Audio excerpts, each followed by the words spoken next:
Pragmatismo contra verticalidad. Esa es nuestra primera semifinal de la Eurocopa.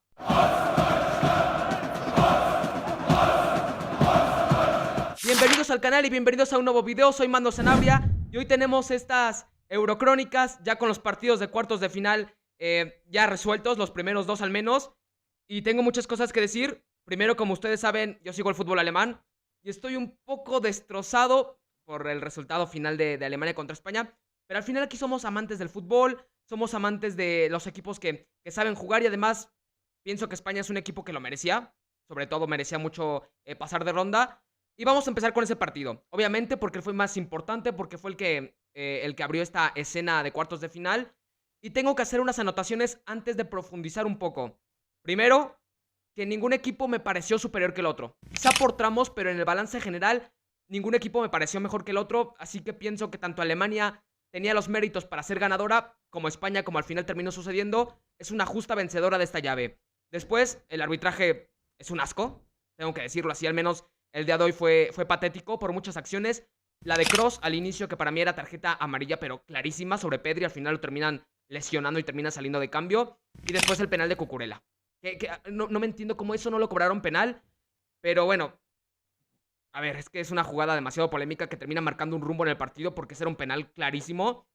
Y también lo de Kroos, porque al final Kroos, si bien a lo mejor si le hubiesen sacado amarilla, quizá después no hubiese cometido faltas, porque después le vuelven a sacar otra amarilla, que si lo hubiesen contado la del principio lo hubieran echado, porque Kroos tuvo muchísimas faltas, muchísimas llegadas en las que quizá fue muy tardío, pero en fin, al final termina condicionando el marcador, porque son jugadas clarísimas que no sé cómo no marcan. Pero sobre todas las cosas, a ver, Alemania hasta el minuto 75 a mí no me gustó. No me gustó cómo estaba fluyendo el equipo, no me gustaba la claridad. De hecho, el planteamiento inicial de Nagelsmann lo entendía. Yo debatí en Twitter muchísimo por qué metió a Emre Can, por qué volvió a apostar por Leroy Sané por encima de Florian Wirtz. Y es que yo creía que la postura que iba a tomar Julian Nagelsmann, y como lo dije en la previa de los cuartos de final, pensé que iba a ser esa postura reactiva para intentar después tomar a España al contragolpe. Y fue todo lo contrario porque tuvieron más posesión. Al menos durante el primer y segundo tiempo tuvieron muchísima más posesión. En algunos lapsos España la volvió a pelear, pero casi siempre fue la pelota para el cuadro de Julian Nagelsmann. Y me sorprende bastante, entonces, ¿por qué metió a Can? Entiendo que lo de Can fue porque es un futbolista más veloz, de mejor carácter defensivo, al contrario de Andrich, pero tempera bastante la salida. Y creo que no funcionó, después se dio cuenta y volvió a meter a Andrich a su sitio natural. Lo del Leroy Sané fue patético. Lo metió y yo entendía ese cambio porque lo que buscas en Leroy Sané es un futbolista de verticalidad, de esa chispa, que te dé desborde, que te dé ese desborde en el 1 contra 1. Y jamás sucedió, fue un partido totalmente deprimente, porque incluso estaba buscando sus estadísticas del Leroy Sané para intentar, como siempre las pongo, pero es que eran vacías en todo sentido. No se fue de nadie, sus jugadas eran recibir el balón y tocar hacia atrás. Ese fue básicamente el partido del Leroy Sané, que después también se termina viendo, lo terminan sacando, entra Florian Wirtz, al final es el que termina marcando el gol, aunque su entrada de Florian Wirtz se me hizo un poco rara porque empezó mal. De hecho, empezó a fallar muchos pases, muchas jugadas en donde estaba descoordinado. Al final se enchufó y en el tiempo extra ya fue más determinante. Pero en el balance general del partido tenemos un expected goals de 2.01 para Alemania y 1.50 para España. 23 tiros alemanes y 18 para el cuadro español. Y esto se puede explicar porque Alemania no estaba jugando bien. Estaba siendo un equipo que le costaba mucho poder generar, que estaba un buen bloque bajo español y que no lograban cómo romperlo, no tenían creatividad, no tenían ideas. Al final también sale Gundogan, no fue un buen partido de Gundogan, no fue el mejor partido de Toni Kroos, tampoco de Musiala, tampoco de Havertz, pero al final cuando reciben el gol de Dani Olmo, necesitan prenderse y necesitan más actuar por ímpetu, necesitan actuar más por corazón que por ideas futbolísticas. Y al final, de poco en poco, y como es normal, empezaron a meter a España atrás, en su portería. Y ahí es en donde se viene la avalancha de centros, de tiros, de lo que sea para intentar anotar. Lo podemos ver en el mapa y en esos momentos de ataque en donde Alemania, sobre todo en los últimos minutos, fue un avasallamiento total de tiros y de creación de oportunidades. Pero si no pudieron anotar y no pudieron ser más efectivos ya también en el tiempo extra, es por la falta de efectividad y de definición que tuvieron los futbolistas alemanes. Empezando por Kai Havertz. Yo sé que he defendido mucho a Kai Havertz. Y si bien hizo un partido muy a lo suyo, porque tuvo algunos buenos apoyos, es un futbolista que se abría mucho, que lograba generar buenos espacios, que tenía unos desmarques impresionantes para poderse generar las oportunidades, pero al final terminó fallando muchas oportunidades. Al final termina fallando 2 oportunidades claras de gol. Y fue lo mismo con Füllkrug, porque yo veo que muchos en redes sociales solo le tiran a Kai Havertz porque ya se volvió una tendencia a tirarle a él, pero nadie habla de Füllkrug. Füllkrug al final también termina fallando mucho. Tiene una gran oportunidad desperdiciada. Lo podemos ver también en muchos momentos de ataque. Tiene un tiro al poste también, que quizá pudo ser más fortuna o no, pero también falló muchísimas oportunidades Füllkrug. Muchos cabezazos. La del final, que quizá pudo haber sido el empate, también la termina mandando por un lado. Así que se puede resumir en que todos tuvieron falta de efectividad. Quizá en el tiempo extra es donde Alemania tuvo el planteamiento que yo esperaba, es decir, de repliegue para después salir al contragolpe, y les empezó a funcionar por lapsos porque Musiala se empezó a ver mejor, porque Florian Wirtz empezó a fluir también, pero sinceramente no se le cayó una idea a Alemania.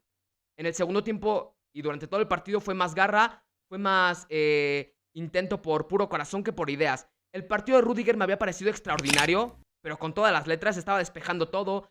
Cuando tenía que salir lo hacía de manera adecuada. Lamentablemente es el que termina recibiendo el gol.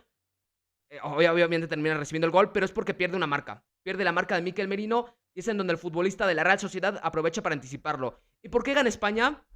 España gana por aprovechar los momentos. Exactamente lo que no hizo el cuadro alemán, lo termina haciendo el cuadro español y se aprovecha de los momentos. Al final el futbolista que terminó siendo más determinante en ese aspecto fue Dani Olmo, que tras la salida de Pedri entra en los primeros minutos, que mira, al final terminó saliendo muy bien a Luis de la Fuente que entrara al Dani Olmo, porque fue el futbolista determinante, con más creatividad, con buenos pases, que se mantuvo más tranquilo pese a la situación y el contexto, y al final termina siendo un gol, una asistencia y 3 pases clave del hombre de Leipzig. Al final termina siendo el MVP merecidamente porque todo lo que hizo fue extraordinario. Él termina poniendo el centro perfecto para que llegara Mikel Merino en el anticipo que ya comentaba Rudiger. Y al final termina siendo merecido porque Alemania no supo cómo volver a ser la Alemania que vimos en los primeros partidos.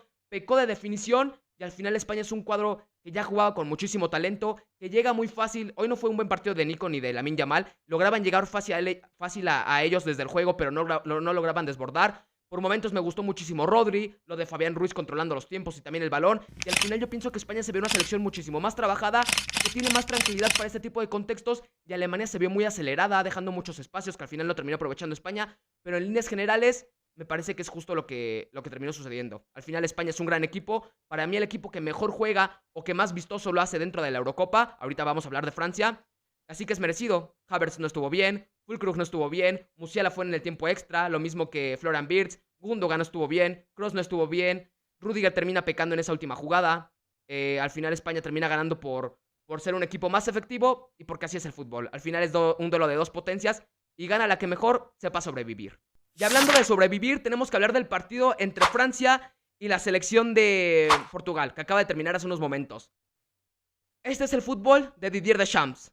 Y sé que muchos lo van a criticar, sé que a muchos no les gusta porque es un partido en el que yo también me aburrí, les soy sincero, también me aburrí en este partido, pero es que matar a Francia cuesta 2 vidas y media. Y nadie lo va a decir, todos van a decir que Francia es un equipo que juega mal, que es el tópico, que Didier Deschamps está haciendo un terrorismo contra el fútbol, que Mbappé es un desaparecido, que eso lo vamos a hablar también ahorita, pero el fútbol de Didier Deschamps es esto, desde la solidez defensiva poderse proteger, y nadie te lo va a decir. Pero en 5 partidos jugados de la Eurocopa solo han recibido un gol.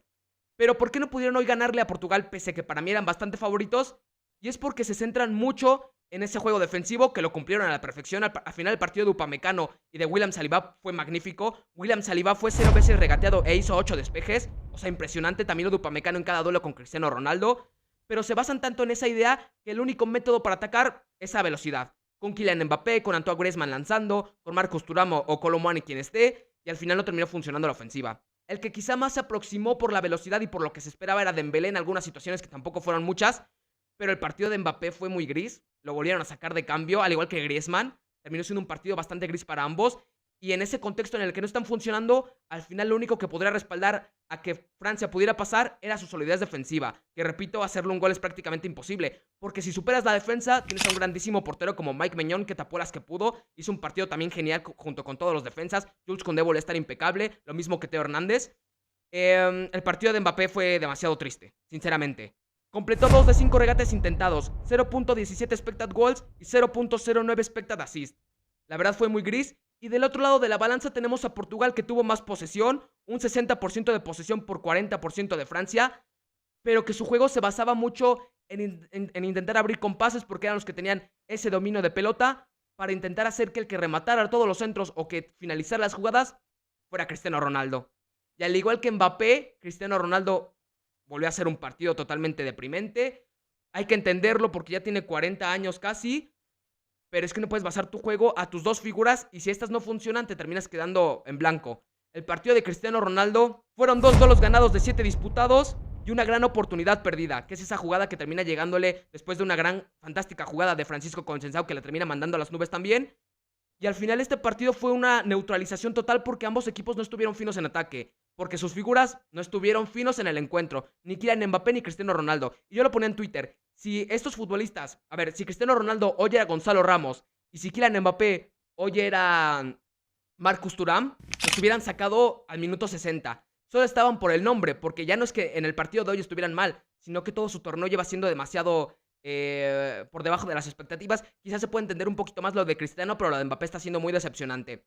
Después lo de Pepe también fue un factor clave para que el equipo se mantuviera, porque el partido de Pepe a sus 41 años volvió a ser colosal. Al final Pepe terminó ganando 6 despejes, 2 bloqueos y completó 134 pases de 138 intentados, es decir, un 97%. Impresionante lo de Pepe, que a sus 41 sigue rindiendo, el pique que tiene con Marcus Thuram. Y yo leí un tuit de mi amigo Nuevo Fútbol que decía, cuando Marcus Thuram le termina ganando la carrera a Pepe, se lo termina llevando, pero después Pepe se recompone. Y es puedes ganarle una batalla, pero no la guerra. Y eso es perfectamente lo que explica lo que es Pepe. Diego Costa estuvo bien, y al final, y yo también publicaba esto, o Francia lo ganaba en una contra en los tiempos extra, o se iba a definir en penales. Yo no veía ninguna manera para que Portugal ganara, porque hacerle daño a Francia es totalmente imposible. Al final, termina ganando por penales. Yo sinceramente pensaba que iba a pasar Portugal en los tiros penales por Diogo Costa y además porque se termina cobrando como contra Eslovenia en la grada de los hinchas portugueses. Al final termina pasando Francia con unos cobros perfectos de absolutamente todos. Yo no confiaba en que Fofana fuera a tirar así el penal. Tampoco confiaba en que lo pudiera hacer de esa manera Bradley Barcola. Y al final lo termina fallando Joao Félix. Estaba fresco, no tiene ritmo competitivo y lo termina fallando. Y al final así es el fútbol. No le haces gol a Francia, lo perdonas como muchas veces perdonó Portugal y te termina matando. Al final tenemos esas primeras semifinales entre España y Francia, que va a ser un duelo de poder a poder, con un equipo muy vertical como la selección española de Luis de la Fuente. Vamos a ver qué tal están Nico y Lamine Yamal en ese partido. Después tenemos a una selección francesa muy pragmática, pero que defensivamente es colosal. Veremos si se vuelve a reenchufar Kylian Mbappé, que sabemos que en los momentos importantes puede aparecer. Va a ser un partido muy cerrado, pienso yo, lo vamos a analizar también. Y al final la selección alemana se va en cuartos de final. Es doloroso porque es su torneo, porque tenían una muy buena generación y porque se tenían expectativas. Pero bueno, al menos se murieron de algo. Es lo positivo para Alemania. Y Portugal lo mismo, se murieron de algo. Creo que ninguna decepciona, más allá de la falta de efectividad que tuvieron ambas. Al final se terminaron chocando contra dos selecciones que están muy bien y que para mí el título no sale de ninguna de ellas dos. Para mí el título está entre España y Francia. Quien gane esa semifinal, por más de lo que pase en las otras llaves, yo veo muy superior a estos dos equipos. Hoy apostaría un poquito más por Francia. Pero bueno, este es mi análisis. Quiero que me dejes el tuyo en los comentarios, que me sigas en redes sociales para estar siguiendo la recta final de la Euro, que te suscribas al canal, que actives la campanita y será todo. Soy Mando Sanabria otra vez. Muchas gracias por ver y escuchar. Chao.